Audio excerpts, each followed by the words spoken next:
Rubelita, No, doctor. sería bueno que lo revisen, ¿no? Terminando la clase vamos a discutir eso. Bueno, pero terminando la clase. En esta oportunidad vamos a hacer trastorno de equilibrio ácido-base. Muy rápido nomás ahorita, será 45 minutos o mucho. Entonces podemos concluir que pues es el trastorno del equilibrio ácido-base.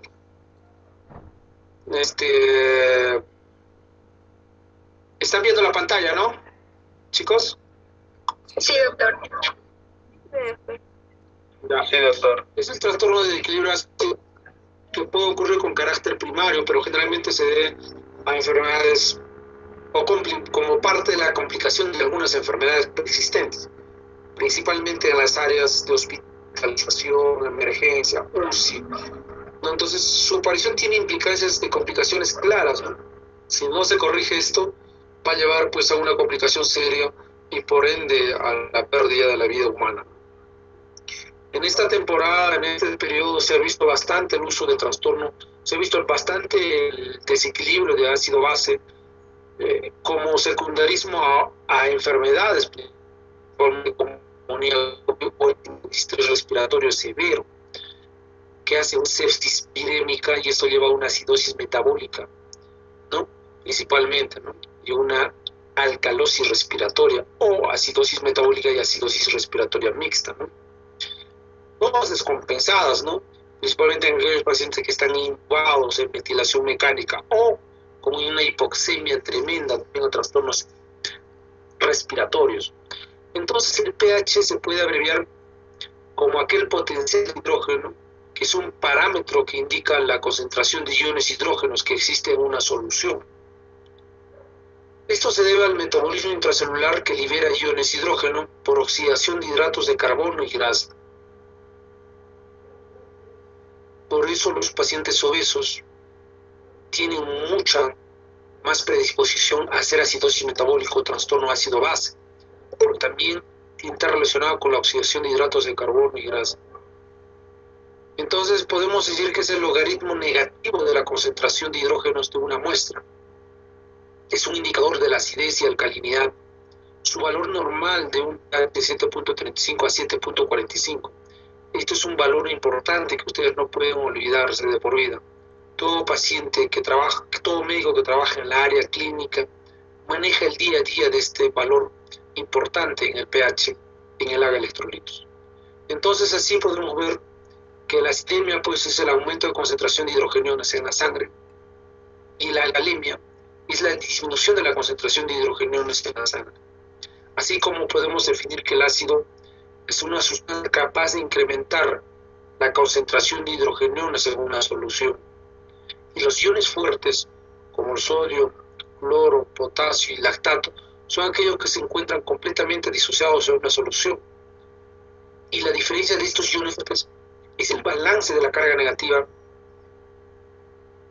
como los cationes fuertes menos los aniones fuertes, que se calcula por sodio más potasio, más calcio, más magnesio, menos los aniones que son el cloro más lactato, y nos cuantifica iones con medidos en su valor normal de 40-42 miliequivalentes por litro.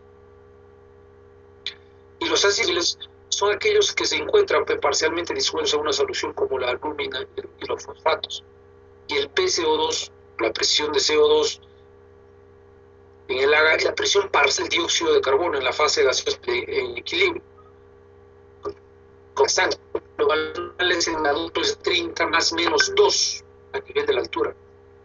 Incluso en altura es un poco menos todavía. Podemos tener hipercapnias permisivas, ¿no? El anión GAP es el representante de los aniones habitualmente no medidos, como las proteínas, los fosfatos o los sulfatos, cuyo valor normal es entre 8 a 12 miliequivalentes por litro, que es el resultado de la diferencia entre el sodio menos el cloro más bicarbonato, que nos da esta cifra de 8 a 12 miliequivalentes. Doctor, ¿está cambiando sus diapositivas? Es que solo está en la segunda diapositiva. No, yo estoy en la cuarta, creo yo. ¿Hay bien clasificación de trastorno ácido-base? No, doctor. Sí, solo trastorno de equilibrio ácido-base. Trastorno primario o simples, acidosis, alcalosis. ¿Sí? ¿No? No, doctor. Introducción. Introducción. ¿Está como introducción? Sí, doctor, en la diapositiva 2.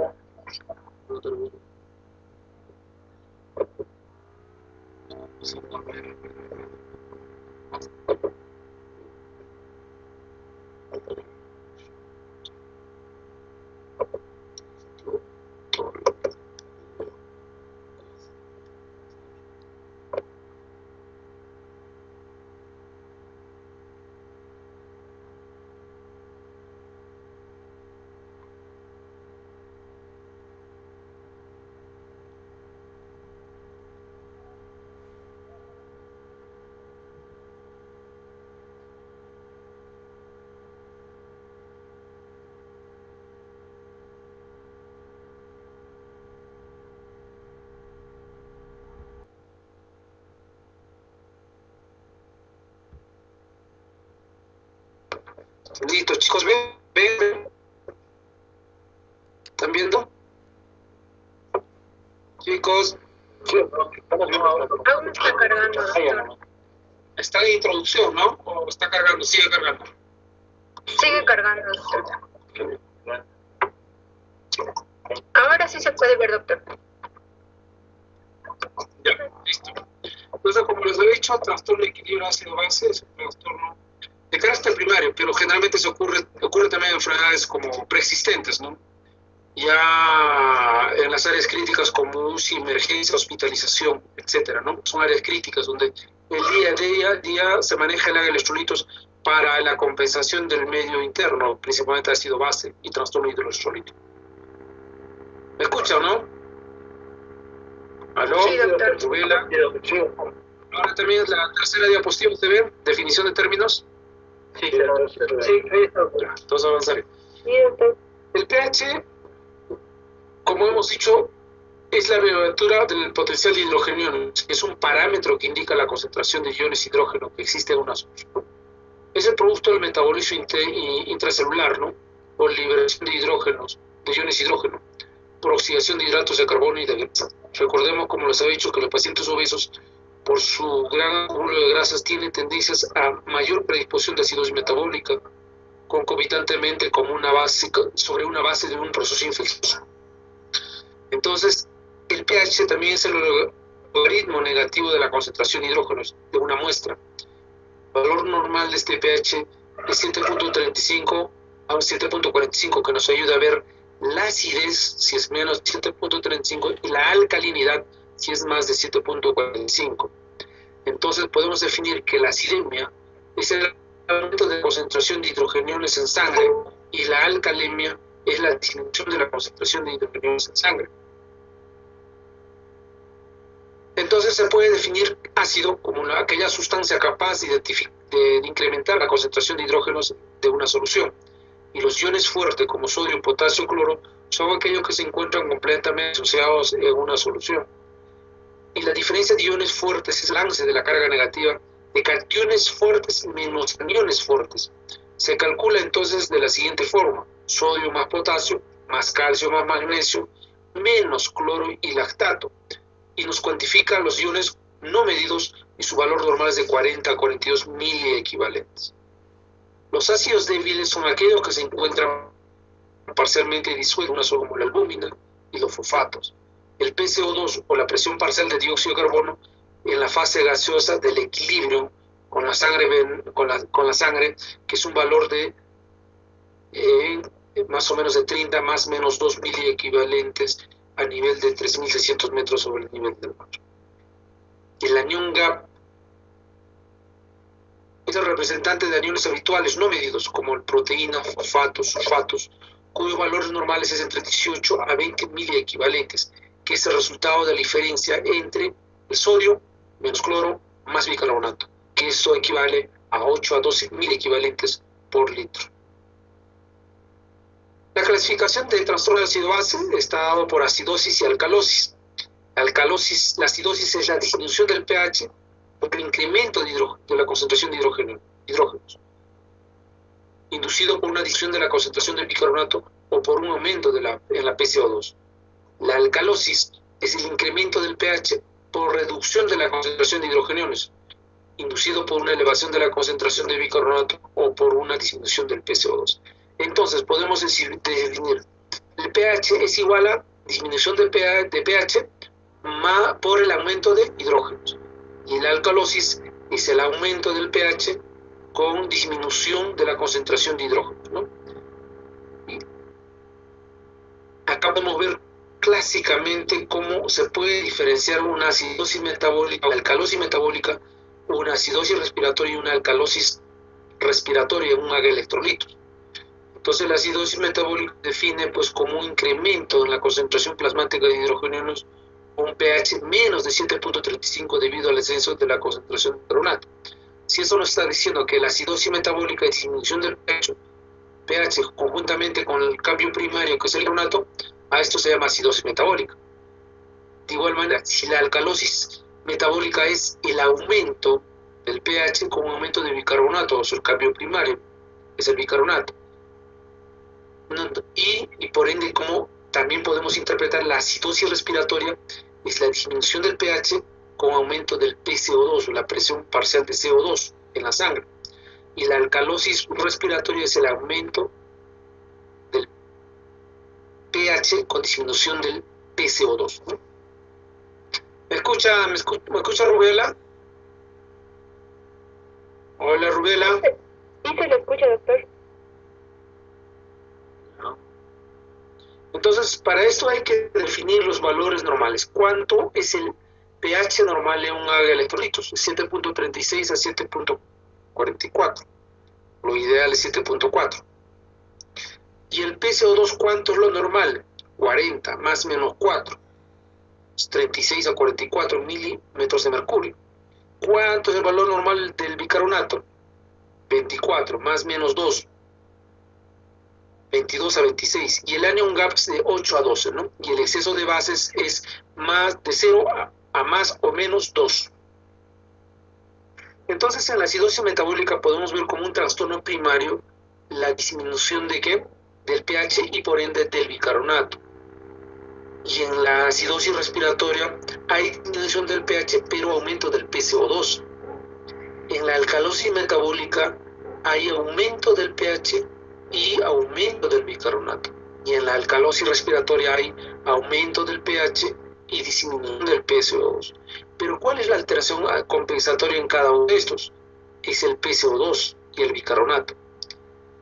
En la acidosis metabólica, ¿cuál es la alteración metabólica compensatoria? Es el PCO2 con disminución del PCO2. Y en la alcalosis metabólica es el aumento del PCO2. Y contraproducentemente en la acidosis respiratoria es el aumento del bicarbonato. Y en la alcalosis respiratoria es la disminución del bicarbonato. Es algo tedioso, pero sin embargo yo les aconsejaría simplemente seguir a través del pH y el bicarbonato, y por ende como tercer paso de evaluación es el PCO2. Entonces podemos ver acá cómo en la evaluación de los trastornos de ácido base está relacionado con el hidrógeno. En un pH menos de 7.35 hay aumento de hidrógenos. Esto lleva a una acidosis. Con un bicarbonato disminuido se llama acidosis metabólica. Y con un PCO2 aumentado se llama acidosis respiratoria. Y en el otro lado está el pH más de 7.45. A eso se llama alcalosis, pero con un bicarbonato aumentado se llama alcalosis metabólica. Pero si está disminuido el PCO2 se llama alcalosis respiratoria. Entonces el trastorno primario se llama pues acidemia, alcalemia, y si es normal, eutremia, ¿no?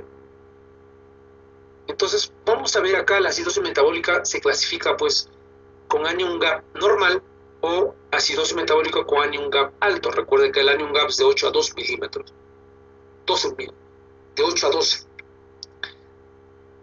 Y recuerden también, es la resta del sodio menos cloro menos bicarbonato. ¿Se recuerdan?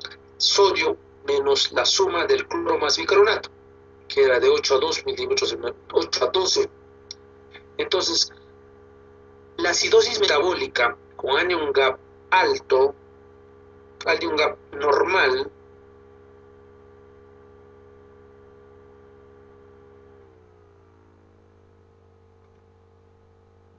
era, por ejemplo, en las enfermedades gastrointestinales y en las renales.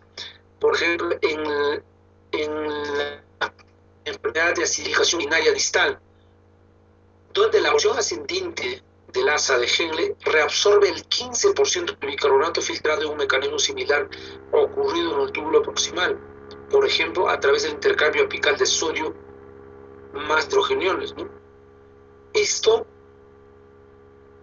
de igual forma, esta alteración se produce en enfermedades como aquellas enfermedades congénitas, enfermedades autoinmunes como lupus eritematoso sistémico, amiloidosis, etcétera, ¿no? Las enfermedades tubulares de acidificación tubular, ¿no? Renal. Entonces, acá vemos cómo en esta enfermedad de acidificación tubular vemos la gran secreción de hidrógeno para acidificar esta orina. Contraproducentemente se reabsorbe el sodio y la orina queda acidificada, ¿no? Pero esto condiciona la alteración también de la bomba de sodio-potasio, ¿no? Y de bicarbonato. Entonces, el tubo colector principal es el sitio de secreción de hidrogeniones, ¿no? Principalmente las células intercaladas alfa y beta en un 40% y el resto por células del tubo colector. Entonces, ¿cuáles son aquellas causas de acidosis tubular renal o acidificación de túbulos renales? Como les había dicho, aquellas enfermedades congénitas que suele deberse a una inmadurez de los riñones al nacer, o aquellas enfermedades secundarias como lupus eritematoso sistémico, síndrome de Fanconi,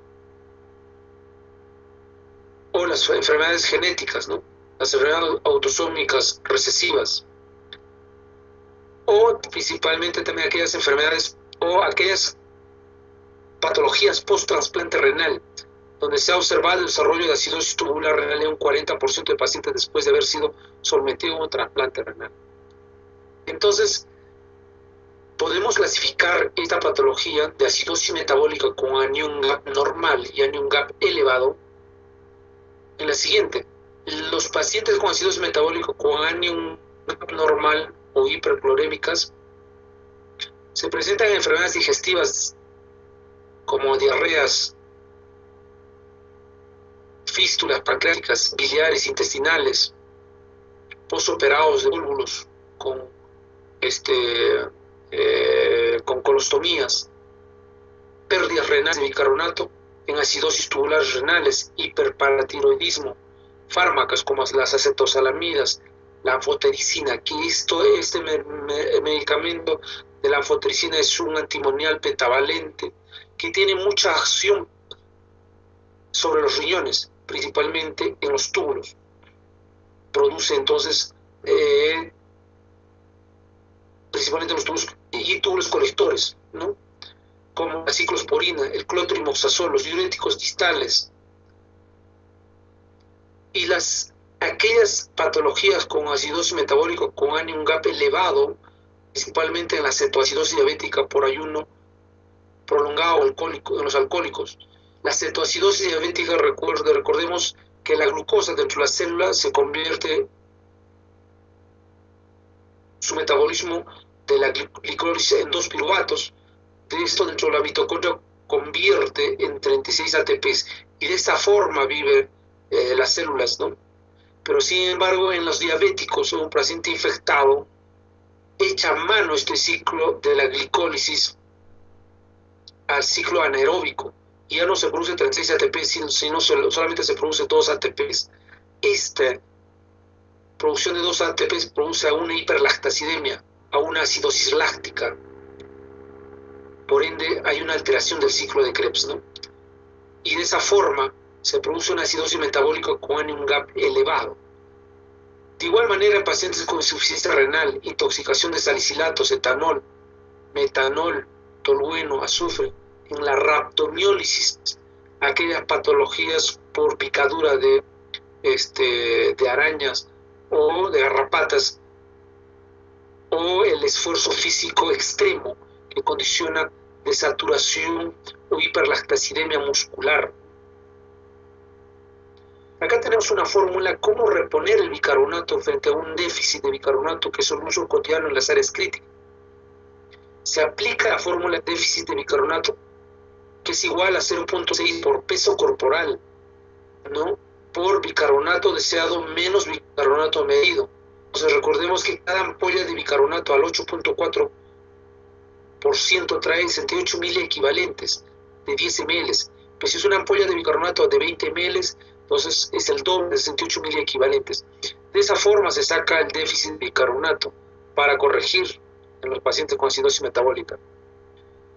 Acá vemos, por ejemplo, un análisis de un área de electrolitos con un paciente que ingresa aparentemente con diabetes mellitus, con una glucosa de 362, con un pH de 7.15, termina siendo 3 días después con un pH 7.39 y una glucosa de 133.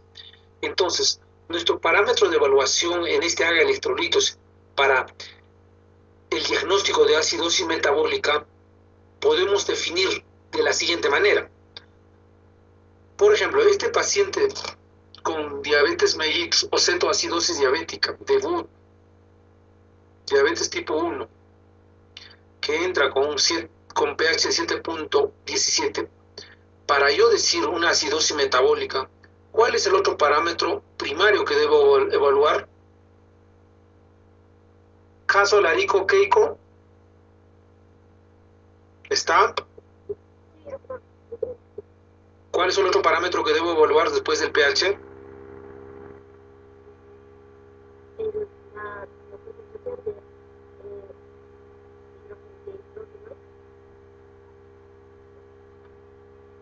No. Chipana, Anca, Juan Carlos. Sí, doctor. ¿Cuál es el otro parámetro para yo decir que esto es una acidosis metabólica viendo este pH de 7.15 de fecha 6 de julio de 2016 en esta primera columna? ¿Cuál es el otro parámetro?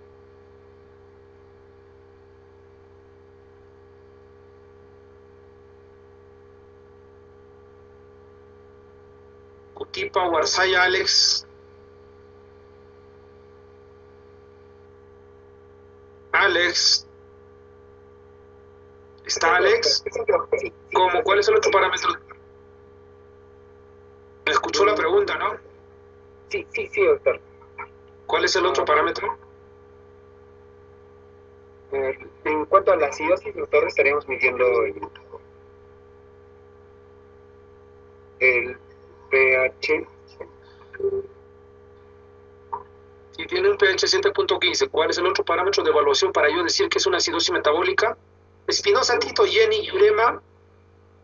Presente, doctor. Es el bicarbonato. Muy bien. ¿Cuánto tiene el bicarbonato? Tiene 8.7 milimol por litro. Entonces, el concepto es corregir bicarbonato siempre y cuando el pH esté menos de 7.1, pero actualmente en las últimas guías dice menos de 7. Si el pH está menos de 7 y un bicarbonato menos de 15, corrige el bicarbonato con esta fórmula. Este es el déficit de bicarbonato. Se saca así: déficit de bicarbonato igual a 0.6 por tu peso, pongamos, ¿no? ¿Cuánto pesas, Jenny? Aproximadamente, ¿cuánto pesas? 60 kilos. Si nosotros aplicamos ese, Sería aplicamos 0.6 por 60 kilos, igual, ¿cuánto sería? 36. 0.6 por 60, ¿no es cierto? Sería 36, ¿no es cierto? Por el bicarbonato deseado. ¿Cuánto es bicarbonato? Eso hasta ahí sería 60. 36. A ver, 36 por bicarbonato deseado menos bicarbonato medido. ¿Cuánto es el bicarbonato deseado? 24, doctor. ¿Cuánto es acá? Porque tenemos 8. ¿Cuánto? 24, ¿no es cierto? Entonces, ¿ahí qué cosa aplicamos? La resta, ¿no es cierto? Bicarbonato deseado menos bicarbonato medido. O sea, 24 menos 8. ¿Cuánto es? 16, doctor. 16, 36 por 16. 16. Entonces eso tendría que ser 36 por 16. ¿Cuánto sería? 36 por 16. 579. Es la equivalentes, ¿ah? Eso serían miliequivalentes.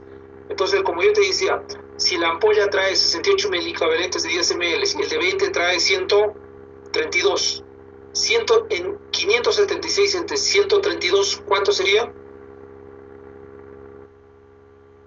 4 ampollas y 3 ampollas de bicarbonato. ¿No es cierto? Sí, doctor, perfecto. ¿Me equivoco? Ese sería el déficit de bicarbonato, tendría que corregir en 24 horas. ¿No es cierto? Si nosotros lo aplicamos en esta fórmula que les hemos, esta de déficit de bicarbonato, lo están viendo, ¿no? Doctor, Acá abajo, déficit de bicarbonato. Hay otras formas de corregir. Doctor, Dígame, ¿con quién hablo? Alex Silva, doctor. Sí, dígame. Sí, doctor, necesariamente el bicarbonato tenemos que utilizar, doctor, para poder corregir la acidosis, doctor. Sí, siempre y cuando el bicarbonato sea menos de 15 y tu pH sea menos de 7. Sí o sí, es corregir. Ya, entonces hay indicaciones. En pacientes en UCI ARG tiene que corregir el bicarbonato. ¿Ya? ¿Qué pasa, doctor, si... Porque normalmente va a haber ahí, en una acidosis, doctor, no sé si podemos retener el oxígeno, doctor, de esa forma no podemos corregirlo. ¿Cómo retener? A ver, está en un paciente de ventilación mecánica. O no está en ventilación mecánica, digo que está con trastorno encefalopático, con pies, con glucosa 35, como este que ha entrado acá en 92, su AGA 7.15, está pues, incluso su PO2, mira cuánto está, 25, ¿no es cierto? Cierto, sí. Claro, entonces está echando menos al ciclo anaeróbico, está haciendo una acidosis láctica. A ver, ¿dónde está el lactato por acá? ¿Está? No está. Pero otros sagas no están lactato, debe estar con una acidosis láctica. Entonces probablemente pues necesitas corregir. Porque mira, con ese PO2, el PO2 normal es ¿cuánto? Más de 60, 70, ¿no es cierto? Excelente, doctor, sí. Necesita corregir. Sí, tiene que corregir. Como te digo, hay indicaciones para corregir precisas. Bueno, este paciente ha ido corrigiéndose, mira, al día 9 de julio llega a 7.39 de pH, ¿no es cierto? Y el bicarbonato, ¿cuánto está? 16. Lo normal que hemos dicho que debe corregir, menos de 15 te debe corregir. Tiene 16. Su glucosa también 177. Su PO2 todavía sigue bajo, mira, 28. No se ha corregido todavía. Capaz hay un compromiso pulmonar en este señor. ¿Por qué no se ha corregido el PO2? Recordemos que el PO2 es dependiente del sistema respiratorio, de la ventilación, ¿no es cierto? Sigamos. Entonces, cambiamos a alcalosis metabólica. La alcalosis metabólica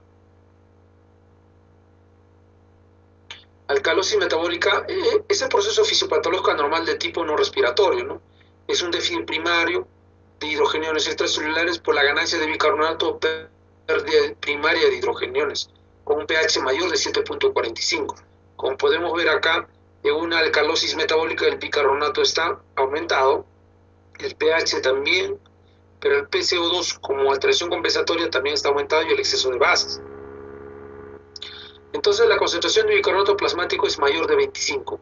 En una acidosis era menos de, ¿se recuerdan? De 22, ¿no es cierto? Y la hipoventilación compensatoria con aumento de la presión arterial de CO2. Entonces la epidemiología se dice que es una de las segundas causas del trastorno ácido-base, ¿no? Con un 32% de alteraciones. Y su etiología estaba ocasionada por demasiado bicarbonato en la sangre. La alcalosis hipoclorémica es causada por una carencia extrema o pérdida de cloruro, como puede ocurrir con los vómitos prolongados. En las alcalosis galiémicas es ocasionado por la respuesta del riñón a una carencia extrema o pérdida del potasio, ¿no? Esto puede ocurrir para tomar ciertos diuréticos, ¿no?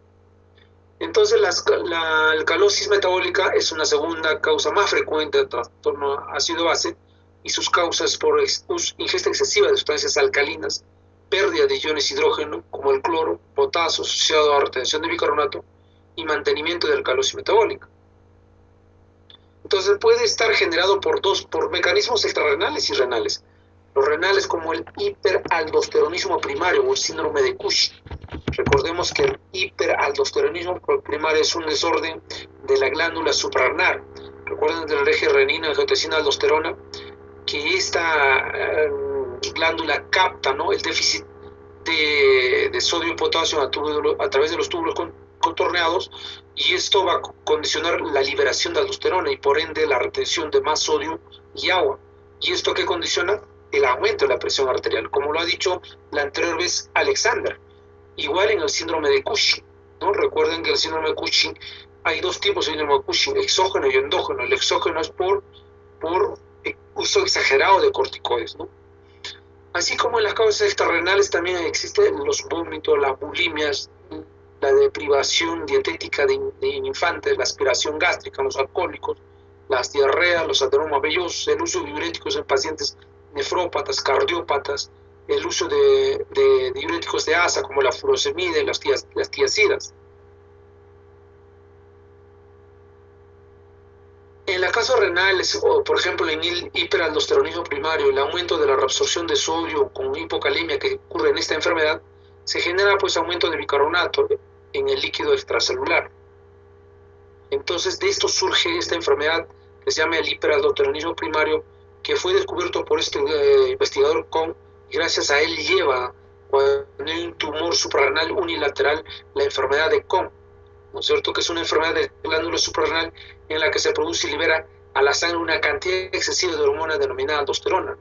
Es caracterizado por hipertensión arterial, hipopotasemia y disminución de la activación de la renina plasmática y hipersecreción de la aldosterona. ¿Qué se hace acá? Se debe dosar el potasio. ¿Y cómo encontramos el potasio? Muy bajo, por debajo de 2.5. ¿Qué más encontramos? Dosamos la renina, dosamos la aldosterona, ¿no? Entonces, de esa forma hacemos el diagnóstico frente a un evento de hipertensión arterial. Si es un paciente hipertenso, que el cardiólogo lo está manejando con doble, triple antihipertensivo, un ARA2, un antagonista de calcio, un diurético, y no mejora el paciente, sigue la presión arterial elevada, hay que pensar en esta posibilidad, ¿no? Hiperaldosteronismo. ¿Qué vamos a ver en ese caso? Como hemos dicho, potasio, dosar renina plasmática y dosar aldosterona. Entonces, la etiología de hiperaldosteronismo idiopático o hiperplasia idiopática es la causa más frecuente. Se caracteriza por hiperplasia de ambas glándulas suprarrenales con o sin nódulos.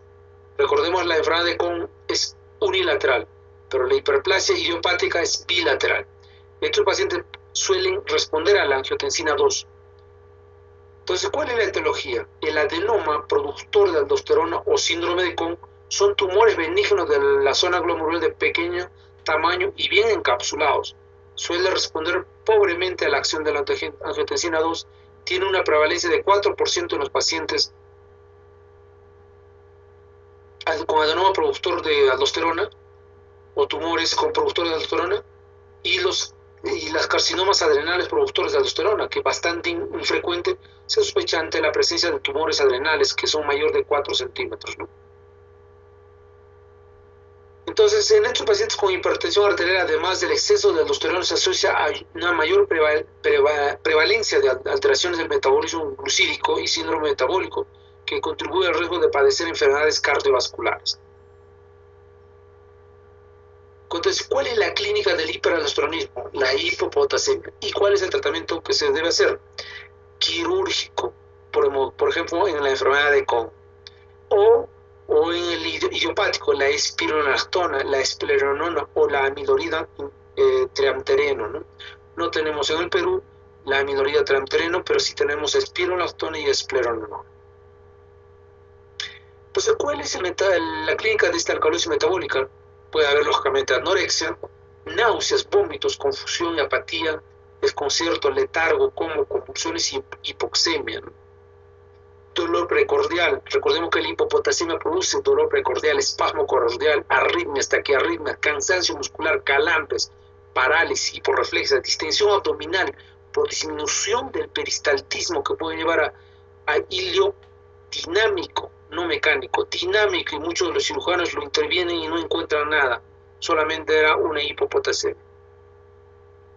Entonces, evaluar los antecedentes mediante el interrogatorio, la historia clínica, valorar electrolitos en sangre, gases en sangre arterial, concentración sérica de electrolitos y la clínica.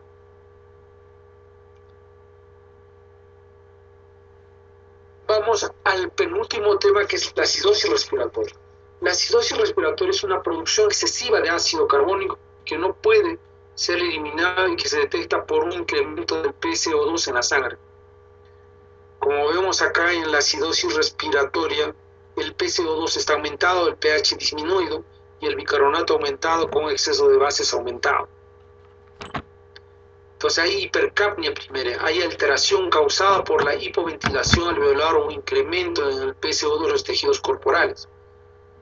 La anhidrasa carbónica, el ácido carbónico y la acidosis incrementa el bicarbonato sérico, ¿no? Entonces la fisiopatología se puede decir una acidosis respiratoria aguda menos de 24 horas y una crónica más de 24 horas. En la acidosis respiratoria aguda hay depresión del sistema respiratorio nervioso por traumatismos encefalocraneanos, un TEC, que nos lleva a una hipoventilación, elemento vasculocerebral isquémico o hemorrágico, los edemas cerebrales por lesión accional difusa, etc. Este es de orden traumático con procesos expansivos intracerebrales.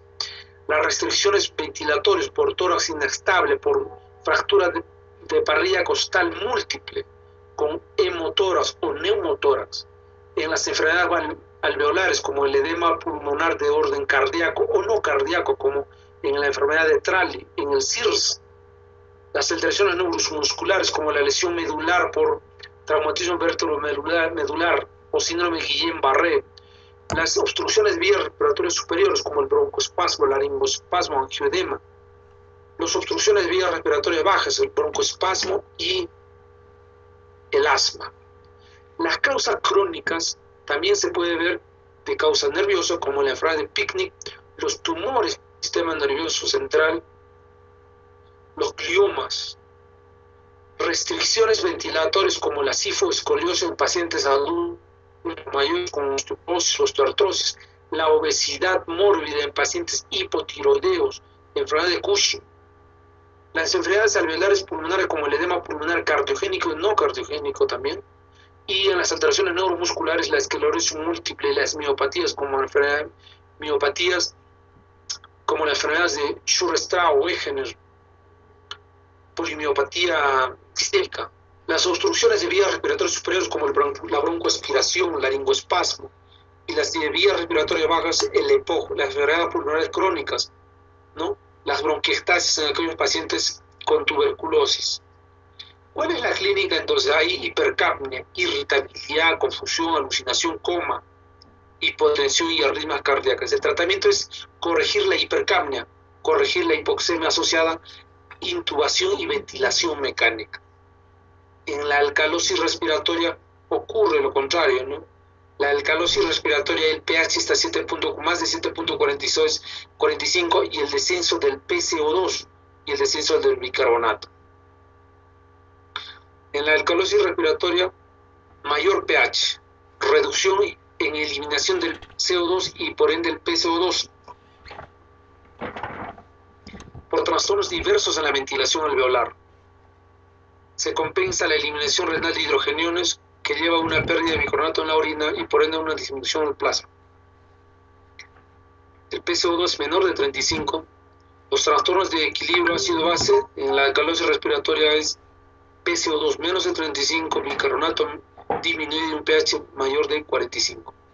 La elevación del pH sanguíneo debido a la pérdida del CO2 y bicarbonato por hiperventilación.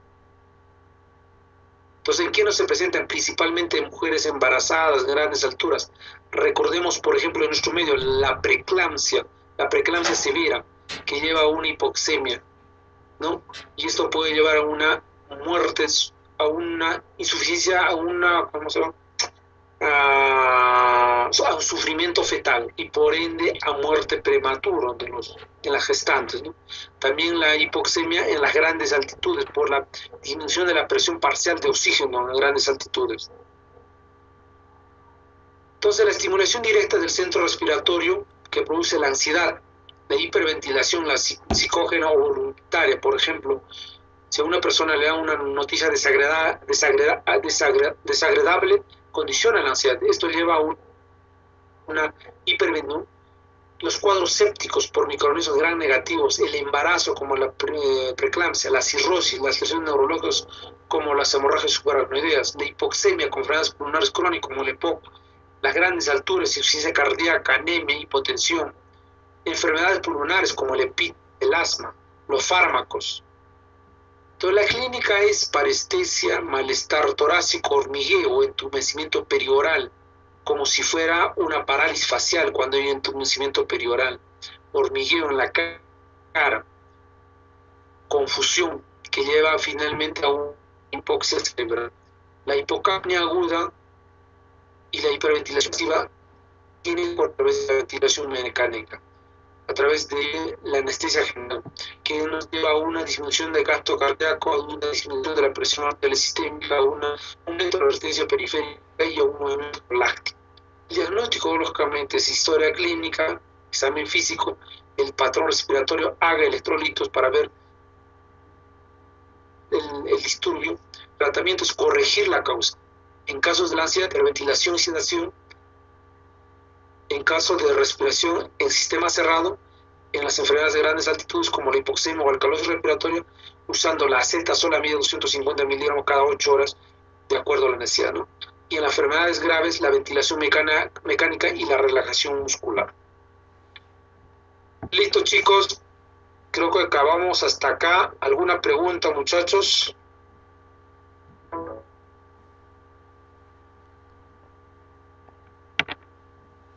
A ver, jóvenes. Vamos a seguir llamando. Marcos, Aguilar, Eros, Benjur. ¿Alguna pregunta? No, doctor, ha quedado creo todo claro. Quispe, Colque y Josep, ¿alguna pregunta? Doctor, no, ninguna.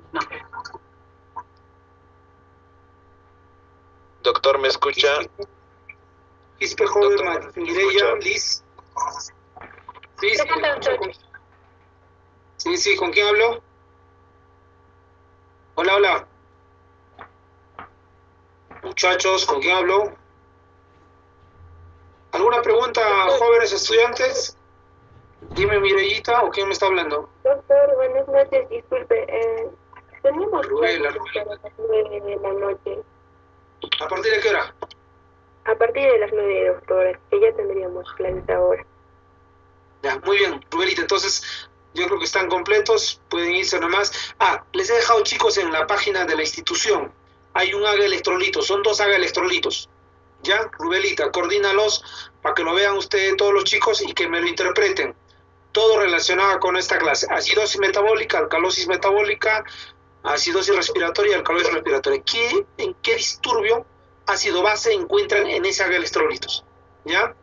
Entonces eso me lo entregan mañana temprano a primera hora. Tienen tiempo para entregármelo porque yo lo revisaré. Hasta mediodía tienen tiempo, ¿ya? ¿Listo? Ya, doctor. Está muy fácil. A todos los compañeros comunícales, es una tarea. Me lo mandan al WhatsApp, a mi WhatsApp, ¿ya? Tiene mi número, dale, Rubelita. ¿Listo? Ya, doctor. Mejor hacemos una cosa. ¿Lo pueden mandar en el mismo sistema, en la página de la universidad? Porque está colgado. Sí, doctor, tendría que poner usted, subir el trabajo, doctor, para que nosotros podamos subir como tarea, doctor. Listo, entonces sí lo va a poner. Muy bien, Rubelita, entonces, ¿ya? Listo, gracias, chicos. Hasta mañana, suerte. Gracias, doctor. Muchas gracias. Hasta luego, doctor. Muchas gracias. Hasta luego, doctor. Hasta luego, doctor. Luego estudian. Hasta luego, doctor. Gracias, doctor. Hasta luego. Doctor, no sé si me logró escuchar hace rato, doctor, cuando llamó asistencia. ¿Con quién hablo? Con Alex Cutipa, doctor. ¿Apellido? Cutipa Warzaya Alex. Ah, sí estás, Alex, no te preocupes, estás ahí. Sí, señor doctor. Estás, pues, Es que estaba no te fallando mi internet, doctor. Va a disculparlo. ya, no hay problema, sí estás. Gracias, doctor. Buenas noches, doctor. Hasta luego.